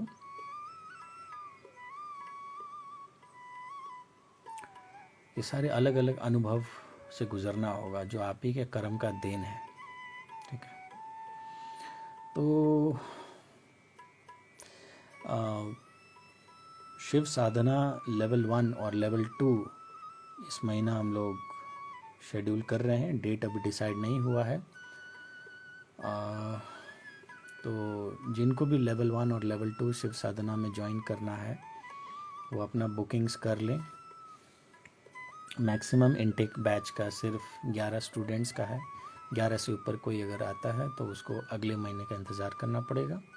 और एक बार आप इनरोल हो जाएं तो लाइफ टाइम आप जितना मर्जी, अगर सीट्स खाली है तो आप रिवीजन क्लासेस में ज्वाइन कर सकते हैं। जो ज्वाइन किए हैं उनके अनुभव वगैरह हम लोग वीडियोस में साझा किए हैं, शेयर किए हैं, आप जाकर सुन सकते हैं। और भी वीडियोस होंगे जो समय रहते धीरे धीरे उसको जो है ना साझा कर देंगे, उसको आप सुन सकते हैं।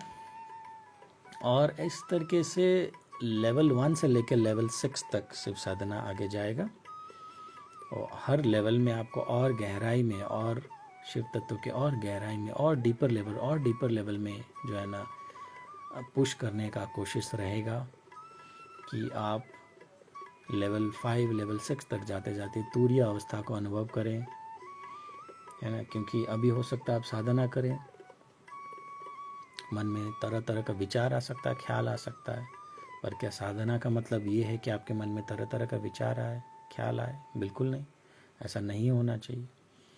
तो वो आपका एक अवस्था रहता है, तुरीय अवस्था का, समाधि का अवस्था रहता है, जहाँ पे आपके दिमाग में कोई विचार नहीं रहता, और आप एक अलग ही डायमेंशन में जो है ना पहुँच के अपना जो है ना एक आध्यात्मिक ब्लिस को, हैप्पीनेस को अनुभव कर सकें। ये हमारी तरफ से, अब आप कह सकते हैं कि as a mentor, as a guide, है ना, एक साधक के रूप में हम आपको जो दे सकते हैं ये यही है। तो इसको जो है ना आप पूरा लाभ लीजिए। और कुछ अगर आपको चैनल्स के वीडियोस वगैरह, शॉर्ट्स वगैरह अगर अच्छे लगते हैं तो उसको ज़रूर अपने दोस्तों के साथ शेयर कीजिए, है ना, उसको श्रवण कीजिए। आने वाले साल 2 साल के अंदर लक्ष्य यही है कि इतने सारे शॉर्ट्स और इतने सारे वीडियोस का संग्रह, लाइब्रेरी एक बन जाए कि आपके जीवन में कभी भी आपको एक लो मोटिवेशन फील हो, आप मार्ग भूल जाएं कि क्या जाना है, क्या करना है, खोए से अनुभव हो, या आपको भक्ति मार्ग में ही बहुत ज़्यादा डूबने का मन करे, तो आप त्रिनेत्र के वीडियोस, त्रिनेत्र के शॉर्ट्स वगैरह को श्रवण करके, सुन के, देख के आप उस एनर्जी लाइन को आसानी से कैच कर सकते हैं। क्योंकि कोई भी वीडियोस यहाँ पे जो आपके एनर्जी लेवल को जो है ना नीचे की तरफ ले जाए, ऐसा कुछ भी अपलोड होगा ही नहीं।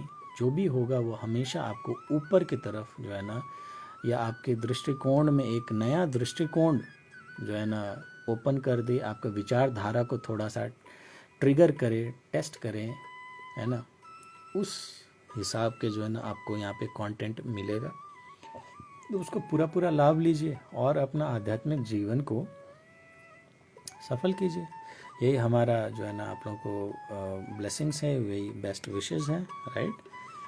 तो सीमा जी लिखते हैं, जीवन में कौन कब किस रूप में मिलेगा सब हमारे कर्मों के आधार पे है।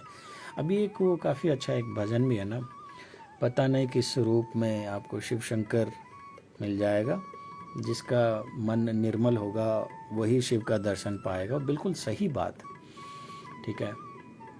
आपके सामने हो सकता है शिव भिखारी के रूप में आ जाए, शिव एक कुत्ते के रूप में आ जाए, शिव एक बिल्ली के रूप में आ जाए, और आप पहचान भी ना पाओ। पर जब आप भक्ति मार्ग में जब आप पहुंच जाते हैं ना, तो यकीन मानिए, अगर आप के सामने आपका ईश्वर, आपका इष्ट देव अगर भेष बदल के जानवर के रूप में भी, पशु के रूप में भी अगर आते हैं ना, तो आपको अनुभव हो जाएगा।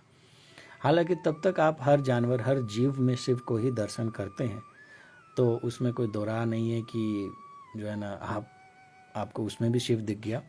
पर ये मेरा व्यक्तिगत अनुभव से मैं आपको बता रहा हूँ कि एक समय ऐसा आएगा जब आपको, जैसे मान लीजिए आप बहुत सारे भिखारियों से मिले, उनमें से एक भिखारी जो है ना आपको अलग लगेगा कि वाकई में कोई भैरव का स्वरूप हो, वाकई में कोई शिव का स्वरूप हो, और आपके सामने में सिर्फ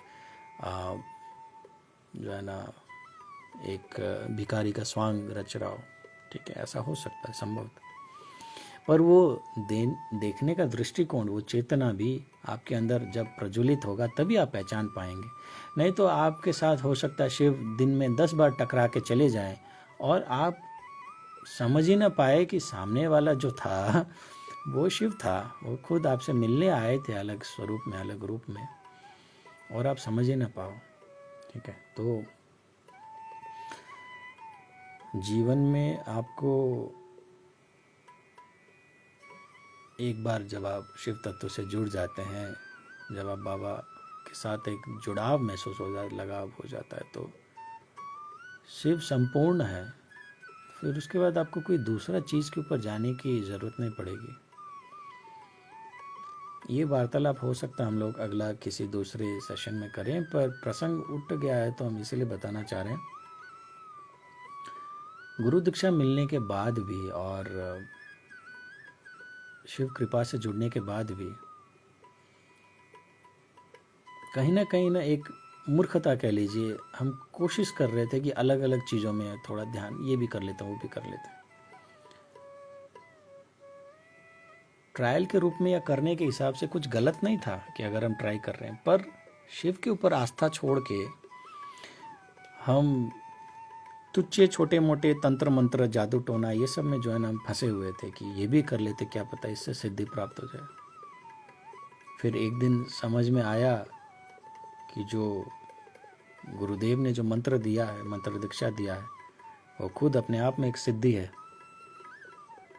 और मूर्खता देखिए हमारा कि ये भी बात गुरु को खुद मुंह से बोलना पड़ा, तब जाके समझ में आया कि हाँ, ये तो सिद्धि की कैटेगरी में आता है, ये कोई छोटा मोटा जो है ना ब्लेसिंग तो है नहीं। तब जाके समझ में आया कि जब गुरु ने अपना योग बल के द्वारा खुद एक साधारण व्यक्ति को सिद्धता प्राप्त कर दिया, सिद्धि प्राप्त दिलवा दिया है, तो उसके बाद फिर हम बाकी चीज़ों में क्यों भटकते रहते हैं? क्योंकि गुरु ने तो अपने अनेक सिद्धियों में से एक सिद्धि शेयर कर दिया, है ना, एक्टिव कर दिया अपने अंदर। गुरु चाहे और भी सिद्धियां दे सकता है, तो सिर्फ गुरु के होकर रह जाएं, गुरु मंत्र के होकर रह जाएं, शिव तत्व के होकर रह जाएं, तो पूर्ण है जीवन में। तो एक समय आया गुरु दीक्षा लेने का भी, साल 1.5 साल बाद, जब बहुत सारे चीज़ें ट्राई करते रहते थे, वेबसाइट यूट्यूब में यहाँ वहाँ कुछ भी मिल जाए ढूंढते रहते थे। तो जब ठहराव आया, तब जाके जो है ना गुरु शिष्य परंपरा में तो जुड़ गए थे, तब जाके हम शिव से एक्चुअल में जुड़े हैं। तो पूरा जीवन आपका निकल जाता है, ठीक है ना, एक सिंपल सा चीज़ को कैच करने में, सिंपल सा। और ये सब अनुभव भी हम इसीलिए त्रिनेत्र के माध्यम से आप लोग से शेयर करते हैं कि हो सकता है मेरा ही कोई अनुभव से या किसी का अनुभव सुन के आपको जीवन में वो दृष्टिकोण मिल जाए। वो कभी कभी होता है ना, एक शब्द आपका जीवन को परिणत कर सकता है, ठीक है ना, वो आपको जो है ना प्राप्त हो कि आप भटकना बंद कर दो, ठीक है ना। आप जगह जगह भटकना, जगह जगह अपना मन को लगाना, जो आपका इष्ट देव है, जो आपका आराध्य देव है, और ख़ास तौर पे अगर आपके पास गुरु मंत्र प्राप्त हो, तो उसके अलावा आपको अलग अलग चीज़ें ट्राई करने की ज़रूरत नहीं है। आप साधना कर सकते हो। आपने शिव जी का गुरु मंत्र लिया, उसके बाद आप हनुमान चालीसा पढ़ सकते हो, आप कृष्ण का भक्ति कर सकते हो, आप देवी साधना जो मन में आए करो, उसमें कोई रोक टोक नहीं। पर शिव को प्राप्त करने के बाद भी आपके मन में लालसा है कि नहीं, मैं और अलग अलग सिद्धियां प्राप्त कर लूँ, अलग अलग ये जो है ना, जैसे लैब में एक्सपेरिमेंट करते रहते हैं साइंटिस्ट लोग, ऐसे अलग अलग मैं चीज़ें करूँ, क्या पता ये चीज़ शिव नहीं दिला पा रहे हैं, क्या पता ये चीज़ कृष्ण दिला दें, क्या चीज़ ये कोई और स्वरूप दिला दे, तो वो आपका मूर्खता है। और ये भी एक पड़ाव है आपका आध्यात्म मार्ग में, सबको इस पड़ाव से गुजरता है। क्योंकि एक समय आएगा जब आप कृष्ण में भी शिव को ही दर्शन करेंगे, माता रानी में भी शिव का ही दर्शन करेंगे, राम में ही शिव को ही देखेंगे और शिव में ही राम को देखेंगे, तो अंतर ही मिट जाएगा, है ना।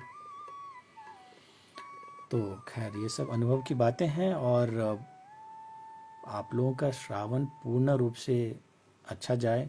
जिनको भी जो है ना सिर्फ साधना में जुड़ना है, लेवल 1 लेवल 2 में, वो जुड़ सकते हैं, क्योंकि बुकिंग बहुत जल्दी अब क्लोज हो सकता है, बैच एक बार फॉर्म हो जाए तो।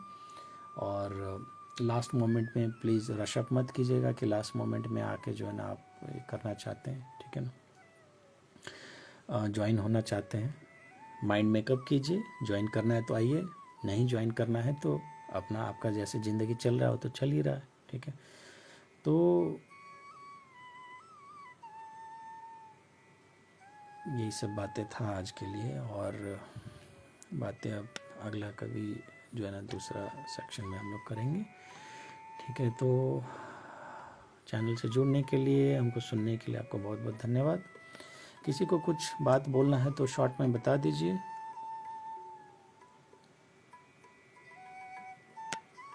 तो सीमा जी का दृष्टिकोण के लिए बहुत बहुत धन्यवाद, जिन्होंने कहा कि जीवन में कौन कब किस रूप में मिल जाए वो आपको पता नहीं होता। मुझे कुछ तो आभास हो जाता है कि प्रभु की कृपा है, ऑब्वियसली, वही तो हम बता रहे हैं। जब आप उस तत्व के साथ जुड़ जाते हैं ना, तो और ख़ास तौर पे उड़ीसा के जो लोग हैं, जो पूरी जगन्नाथ जी के पूजा करते हैं, या पुरी में जिनका जन्म हुआ है ख़ास तौर पे, वहाँ अगर आप जाएंगे ना, तो आपको घर घर में ऐसी कहानियाँ मिलेगा, घर घर में, ठीक है ना, ऐसी हज़ारों कहानियाँ आपको मिलेगा। हर घर में उनका परिवार का ही कोई ना कोई सदस्य, ठीक है ना, उनका ही कोई पूर्वज ने ऐसा। और आज के डेट में भी लोग एक्सपीरियंस करते हैं जगन्नाथ जी के जो है ना वो अलग अलग लीलाएं वगैरह। अभी भी ख़त्म नहीं हुआ, अभी भी जागृत है, मंदिर जागृत है पूरा। पुरी को श्री क्षेत्र धाम भी बोला जाता है ना, तो जैसे वैकुंठ धाम है वैसे ही उसका एक मिनिएचर फॉर्मेट है। तो खैर, तो ऐसे अनुभव जो है ना आपको इस धरती में, इस कलयुग में भी अनुभव प्राप्त हो सकता है। अगर आप उस वहाँ तक चले जाएं, उस मार्ग में चले जाएं, तो आपको प्राप्त होगा। सो थैंक यू अपना अनुभव शेयर करने के लिए। सुनते सुनते मुझे नींद आ जाती है। यही हम लोग का मकसद भी है कि जो आपको आम तौर पे जो नींद नहीं आती वो भी हमारे वीडियोस को सुन के देख के ना ही है आपको एक अच्छी क्वालिटी, सिर्फ एक नींद नहीं आए बल्कि उसके साथ साथ एक हीलिंग भी आपको प्राप्त हो। ये अगर आप लोग नोटिस कर सको और कमेंट्स में अगर आप बता सको फीडबैक्स में तो बहुत अच्छा रहेगा कि कई लोगों को, और ये ऐसा नहीं कि दूसरों के ऊपर काम करता है, मुझे खुद के ऊपर भी काम करता है। ठीक है, जब मुझे भी खुद जब कभी ऐसे जो परिस्थिति होता है कि जो है ना क्या करूं, थोड़ा टेंशन लेने लग गया हूं, तो मैं खुद अपने वीडियोज़ ऑन करके सुन लेता हूं, क्योंकि ये गुरुदेव का आशीर्वाद है। कि गुरुदेव ने कहा था कि पहले तो उन्होंने ये कहा था कि जहाँ जहाँ मेरा आवाज़ जाएगा वहाँ वहाँ तुमको शिव तत्व से जुड़ने का मौका मिलेगा, तुमको शिव भक्ति मार्ग में डालेगा। वो चीज़ तो पूरा अनुभव किया हमने, बहुत सही। गुरु जी का आवाज़ सुनते ही शिव जी के ऊपर जाते थे। कुछ रिकॉर्डिंग्स भी हम रखते थे, जब भी गुरु से जो है ना ऐसे उनके वाणी वगैरह सुनते हैं तो रिकॉर्डिंग्स में रख। पर ये भी है कि आपका भी आवाज़ जहाँ जहाँ जाएगा ना वहाँ लोगों को शिव तत्व के साथ जुड़ने का मार्ग प्रशस्त होगा, वहाँ पे लोगों को हीलिंग मिलेगा। तो शुरू में वो अनुभव सिर्फ गुरु के वाणी से, गुरु के आवाज़ से प्राप्त होता था, पर जब ये डिजिटल वर्ल्ड में आप लोगों के साथ जुड़ना संभव हुआ तो ये समझ में आया कि नहीं, अब आप लोगों को भी वैसा हीलिंग, वैसा जो है ना सुकून, वैसा भक्ति वाला जो प्रसाद है वो हमारे आवाज़ के ज़रिए आपको प्राप्त हो रहा है। तो ये सारे हमारे गुरुओं का आशीर्वाद है ना, इसमें हमारा कुछ नहीं है। तो हमारे गुरु धन्य हैं, गुरु महान, तो हम भी पहलवान। जिनका गुरु शिव है तो वो खुद पहलवान। सो थैंक यू, शुभ रात्रि, एंड थैंक यू आप सभी लोगों को भी, और आपके अंदर वास करता हुआ शिव तत्व को मेरा कोटि कोटि नमन, जो आपको इस चैनल तक, यहाँ तक ले आया, और आप अपने अंदर शिव तत्व को जगाए रखिए। और जैसे कहते हैं ना कि एक जोत से दूसरा जोत को जलाया जाता है, तो हम यही कोशिश कर रहे हैं कि आप में से कई लोगों को उस जोत के तौर पे जो है ना प्रज्वलित करें, आपके अंदर वो चेतना को जागृत करें।